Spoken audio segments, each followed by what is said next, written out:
ठीक वैसे ही जैसे मैंने अपने जीर्ण अवशेषों में अनेकों गाथाएं संभाल रखी हैं। अरावली की पहाड़ियों से घिरा मंडौर नगर मांडव्य ऋषि की तपोभूमि था और इसका प्राचीन नाम मांडव्यपुर था।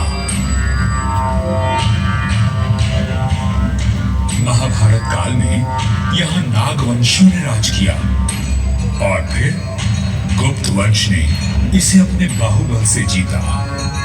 चौथी व छठी शताब्दी में हूणों का आगमन हुआ तथा परमारों ने इनके वैभव को बढ़ाया।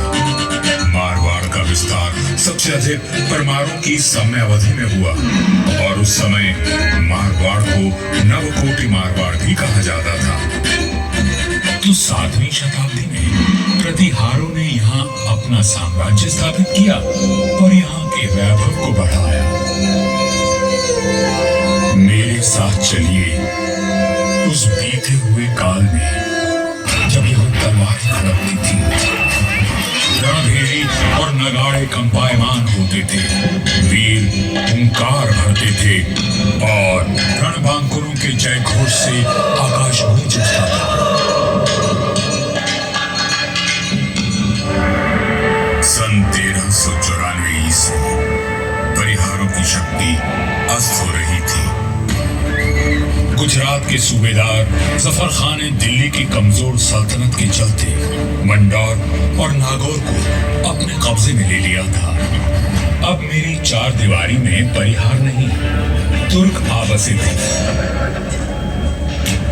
जफर खान का हाकिम ऐबक खान मंडौर दुर्ग का किलेदार था, जो आए दिन अपनी क्रूरता का प्रदर्शन करता रहता था। पीड़ित किसान मंडौर के इंदा परिहार के प्रभाव वीरराव हेमा गहलोत के पास मदद के लिए पहुंचे। राव हेमा जी, ये तुर्क हमसे मनमाना लगान वसूल करते हैं। आए दिन हमारी गायों को चुरा कर ले जाते हैं और अब अपने घोड़ों के लिए घास से लदी गाड़ियां मांग रहे हैं। हम तो बर्बाद हो जाएंगे। अपनी शक्ति पर इतना अभिमान कि उसे 3 किसानों पर आजमा रहा है। भैरू जी की सौगंध, जुल्म करने के लिए अब ऐबक खान जिंदा नहीं बचेगा।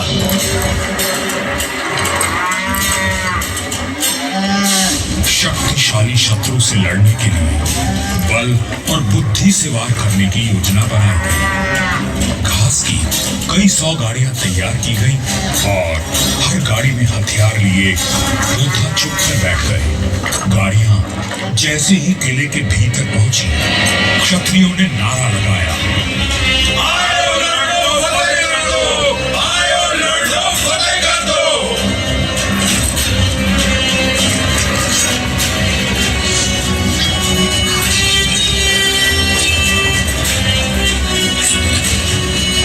इस अचानक हुए प्रहार से तुर्कों को संभलने का अवसर भी न मिला। वीर हेमा गहलोत, समर शूर राव चुंडा राठौड़ और मारवाड़ के वीरों की प्रतापी तलवारें लहराई तो शत्रुओं के सिरों के ढेर लग गए।